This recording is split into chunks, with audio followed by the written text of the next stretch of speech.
आज हम हिंदी काव्य शास्त्र की अपनी जो यात्रा है उसको आगे बढ़ाते हैं। हमने इसके पिछले वीडियो में हमने छंद के बारे में पढ़ा था, छंद की परिभाषा पढ़ी थी, उसी छंद को हम आगे बढ़ा रहे हैं। और अतः इस तरह की हिंदी व्याकरण के बारे में जानकारी लेने के लिए आपको इस चैनल को सब्सक्राइब करना है, ललित गुप्ता सर 560। और आप जब YouTube पे देखेंगे तो आपको इस तरह से हिंदी की कई सारी जानकारी, आपको हिंदी व्याकरण की जानकारियाँ मिलेगी।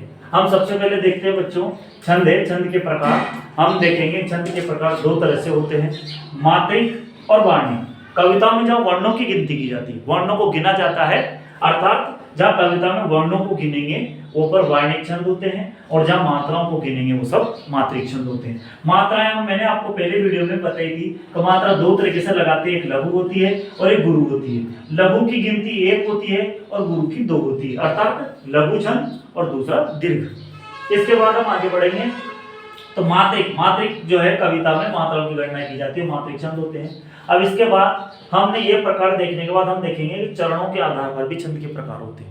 चरणों के आधार पर किस तरह से होते हैं, जैसे कई सारी कविताएं होती हैं जिनमें 4 चरण होते हैं, कभी 4 से 6 हो सकते हैं, कभी 2 चरण होते हैं। तो देखते हैं ऐसी कविता जिनमें 4 चरण हो, जैसे चौपाई, उसमें 4 चरण होते हैं, तो वो सममात्रिक समछंद होता है। मात्रिक समछंद की गिनती में आता है तो मात्रा में वर्णों की संख्या समस्त चरणों में जो बराबर होती है, जहां वो सममात्रिक छंद कहलाता है।